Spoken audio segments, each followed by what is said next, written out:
Lorsque le coup de sifflet final a retenti dimanche soir au Sophie Stadium d'Inglewood, les joueurs iraniens ne se sont pas précipités vers le tunnel. Ils ne se sont pas rués sur leur téléphone. Ils ne se sont pas regroupés avec le staff pour un débriefing tactique et n'ont pas rangé leurs affaires en silence. Ils sont restés dans le vestiaire. Et avant d'embarquer sur leur vol charter pour Tijuana, un vol qu'ils devaient d'emprendre avant minuit, ils ont pris un stylo et écrit quelques mots. Pas un tweet, pas un communiqué officiel, pas une déclaration préparée par une équipe de communication. Une note manuscrite laissée dans un vestiaire en Californie, adressée aux dizaines de milliers de supporters qui avaient rempli les tribunes en vert, blanc et rouge, les couleurs d'un pays à 4000 miles de là, mais bien présent dans cette enceinte. De l'ancienne Perse d'il y a des milliers d'années à l'Iran civilisé d'aujourd'hui, l'esprit de l'Iran demeure vivant et indestructible. Nous sommes arrivés à Los Angeles avec fierté, nous avons combattu avec honneur et nous repartons avec dignité.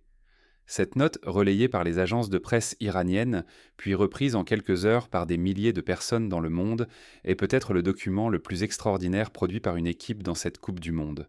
Ce n'était pas un trophée, ce n'était pas un score, c'était une phrase écrite à la main, dans un vestiaire d'Inglewood par des footballeurs qui venaient de tenir la Belgique en échec, 0-0, et qui avaient des besoins que le monde comprenne ce que cela signifiait. Pour comprendre ce que signifiait ce 0-0, il faut comprendre ce que l'Iran avait apporté dans ce stade. Pas son organisation tactique, pas son système ni ses déclencheurs de pressing, ce qu'ils portaient en eux, comme êtres humains. Le championnat iranien était suspendu depuis février, conséquence directe du conflit armé dans le pays. 17 de ses 26 joueurs n'avaient pas disputé le moindre match officiel depuis plus de 4 mois.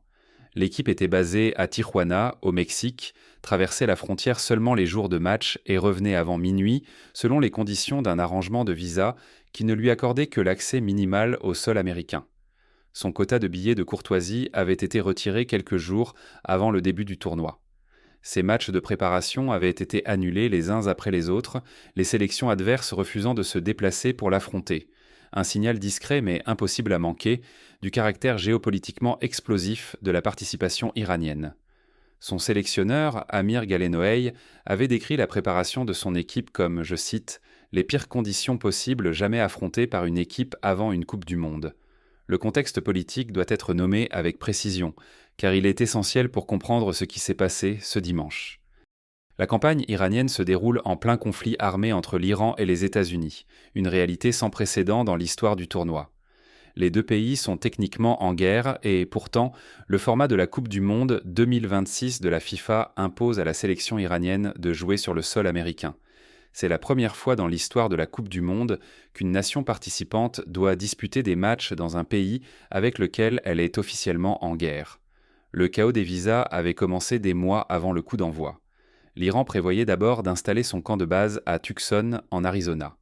Mais devant les inquiétudes croissantes sur l'obtention réelle des autorisations d'entrée pour les joueurs et le staff, la fédération a déplacé en mai son centre d'entraînement à Tijuana, juste de l'autre côté de la frontière avec San Diego. Même alors, les joueurs n'ont reçu la confirmation de l'approbation de leur visa que 10 jours avant leur premier match contre la Nouvelle-Zélande. Et ce « que » pèse lourd dans cette phrase, car pendant des semaines, l'incertitude a plané sur la capacité du Team Melli à fouler le sol américain. Le ministre iranien des Sports, Ahmad Doniamali, avait déclaré en mars que son pays n'était pas en position de participer au tournoi. Cette phrase, prononcée 3 mois avant le coup d'envoi, dit tout de la tension initiale. Le président de la FIFA, Gianni Infantino, a dû confirmer personnellement, dans un communiqué publié fin mars, que l'Iran participerait bien et que ces matchs se dérouleraient comme prévu à Los Angeles et Seattle. Mais même les visas des joueurs accordés, le problème restait entier. 15 membres de la délégation iranienne élargie, dont des responsables essentiels de l'encadrement et de l'administration, se sont vus refuser purement et simplement leur visa. La Fédération iranienne de football a publié un communiqué qualifiant ces refus de comportements vindicatifs de la part du gouvernement américain et accusant Washington d'avoir pris une décision non sportive et entièrement politique. Selon elle, ces refus avaient privé de fait la sélection iranienne de la possibilité de concourir sur un pied d'égalité et dans une compétition sans discrimination. Elle a promis de saisir la FIFA et elle l'a fait. Une plainte officielle a été déposée auprès de l'instance dirigeante le 20 juin, la veille du match contre la Belgique. Les restrictions logistiques imposées à l'équipe ont tout aggravé. Le règlement même de la FIFA, à l'article 18.3, précise que les équipes devraient idéalement arriver sur le lieu du match 2 jours avant le coup d'envoi et qu'elles ont le droit d'arriver au moins un jour avant. L'Iran s'est vu refuser à plusieurs reprises cette fenêtre de 2 jours. Avant son nul inaugural contre la Nouvelle-Zélande, l'équipe est arrivée la veille.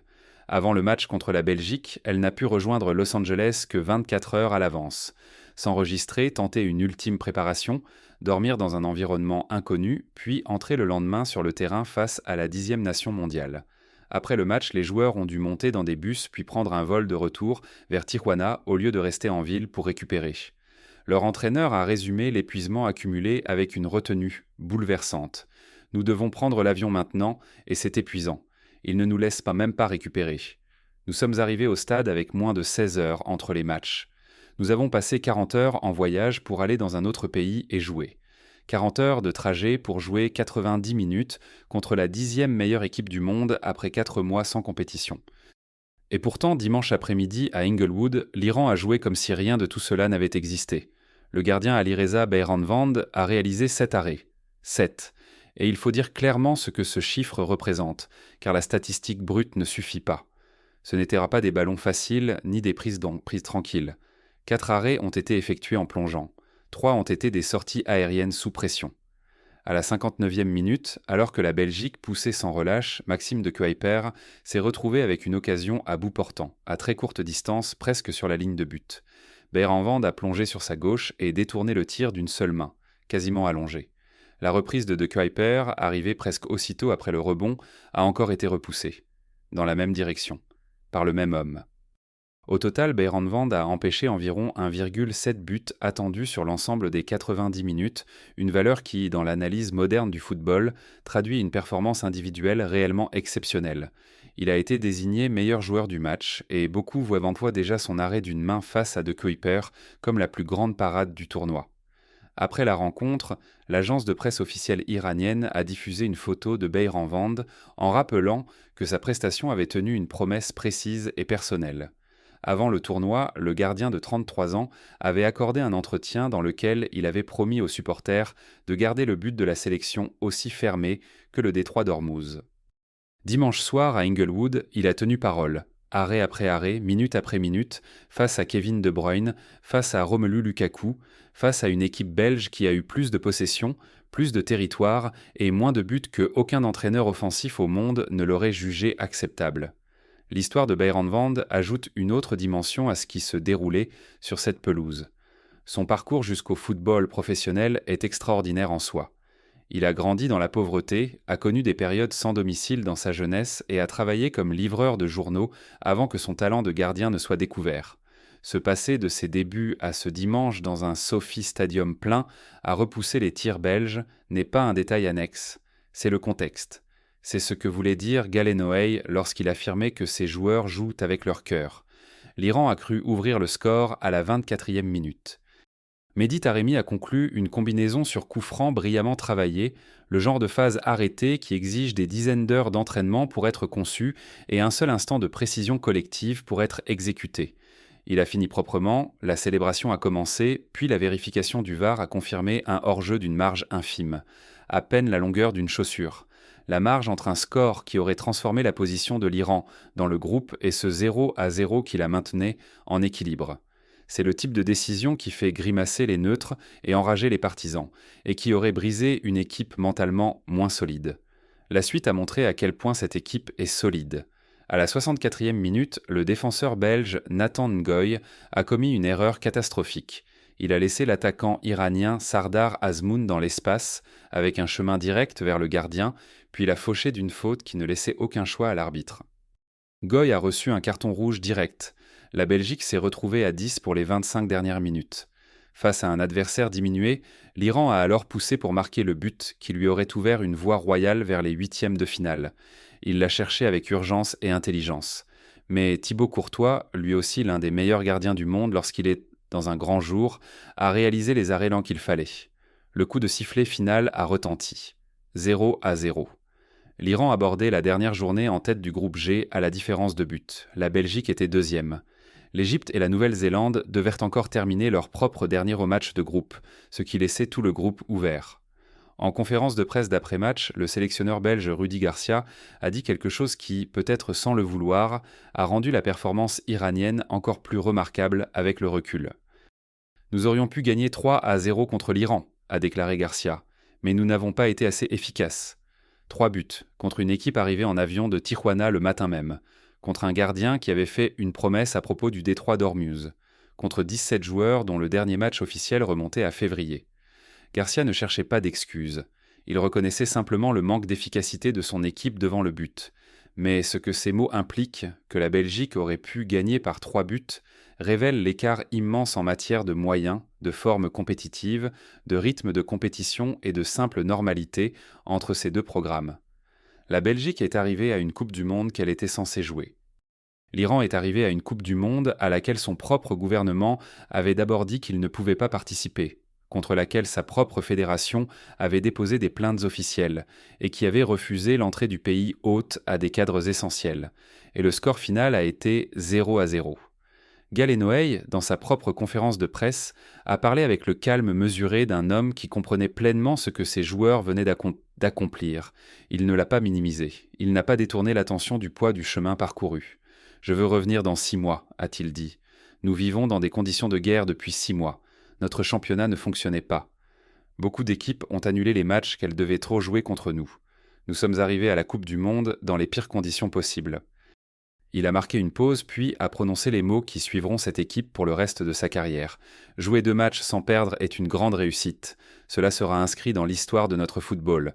Je ne pense pas qu'une autre équipe au monde aurait pu tenir dans ces conditions et jouer de cette manière. » Puis il a ajouté, à propos de la logistique, une phrase qui disait clairement à quel point les exigences humaines imposées à ce groupe avaient été extraordinaires. C'est un joueur donne tout et joue avec leur cœur. L'histoire et les générations futures s'en souviendront. Cette phrase « l'histoire et les générations futures s'en souviendront » renvoie directement à la note laissée dans le vestiaire, car ce que l'Iran a écrit sur ce morceau de papier n'était pas un simple remerciement à ses supporters. C'était une déclaration d'identité. De l'ancienne Perse à l'Iran civilisé d'aujourd'hui, l'esprit demeure vivant et indestructible. Voilà une équipe de football qui utilise une note manuscrite dans un vestiaire californien pour dire quelque chose de ce qu'elle est. Pas son classement, pas ses statistiques, son esprit. Ce que personne ne peut lui enlever. Ni les vols charters depuis Tijuana, ni les refus de visa, ni un championnat suspendu, ni des matchs de préparation annulés, ni 40 heures de voyage pour jouer 90 minutes, ni le drapeau d'un hors-jeu minuscule qui a effacé ce qui aurait dû être son but. Nous sommes arrivés à Los Angeles avec fierté. Nous avons combattu avec honneur. Nous repartons avec dignité.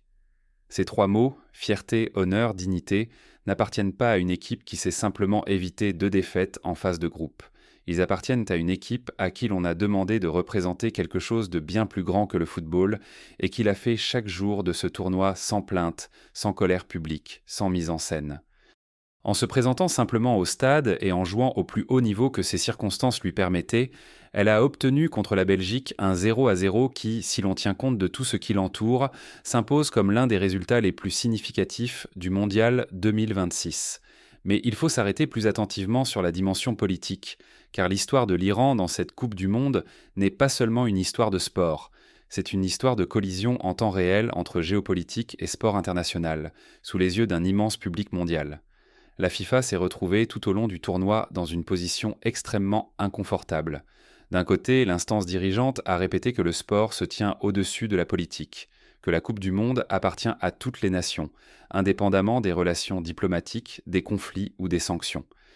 Le président de la FIFA, Infantino, a rendu ce principe explicite lorsqu'il a confirmé la participation de l'Iran en mars. De l'autre, le cadre logistique même de la FIFA a sans doute placé l'Iran dans un désavantage structurel qu'aucune autre équipe ne connaît. L'obligation d'arriver seulement la veille des matchs, combinée au retour immédiat à Tijuana après le coup de sifflet final, crée un déficit de récupération et de préparation qui s'accumule sur un tournoi de plusieurs semaines. L'Iran a déposé sa plainte officielle le 20 juin. À ce stade, la FIFA n'a pas encore annoncé comment elle comptait répondre, ni même si elle comptait le faire avant la fin du tournoi.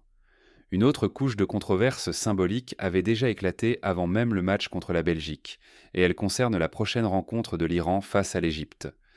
L'Iran et l'Égypte avaient en chacun déposé plainte auprès de la FIFA en décembre de l'année précédente, après que l'instance eut programmé leur match du groupe G du 27 juin à Seattle, en même temps que le Pride Fest de la ville, l'une des plus grandes célébrations de la Pride LGBTQ aux États-Unis, qui rassemble régulièrement plus de 200 000 participants dans les rues autour du stade.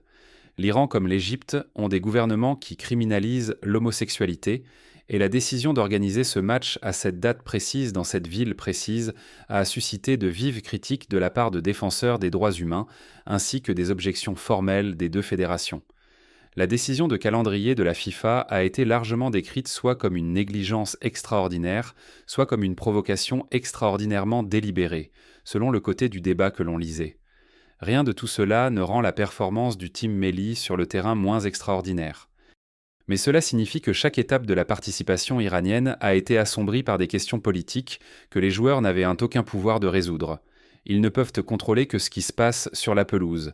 Et sur le terrain, en 2 matchs, un 2-2 contre la Nouvelle-Zélande et un 0-0 contre la 10e nation mondiale, ils ont signé l'une des vraies histoires sportives du tournoi. Le groupe G arrive à sa dernière journée avec tout encore en suspens. L'Iran affronte l'Égypte à Seattle le 27 juin. Une victoire iranienne garantirait presque certainement sa qualification pour les 8e de finale pour la première fois de son histoire en Coupe du Monde. Son gardien a déjà scellé une fois le détroit d'Ormuz dans ce tournoi avec 13 arrêts en 2 matchs et un pourcentage d'arrêt de 86%. Son sélectionneur pense que l'histoire retiendra ce que ses joueurs ont accompli. La note du vestiaire survivra au rapport de match. Les mots écrits à la main sur un papier à Inglewood, un dimanche soir, portent quelque chose qu'un score ne peut pas contenir. Ils portent tout le poids d'un voyage qu'aucune équipe de Coupe du Monde n'avait jamais parcouru avant eux. Nous sommes arrivés avec fierté. Nous avons combattu avec honneur. Nous repartons avec dignité. L'Iran n'en a pas fini. Et cette histoire non plus.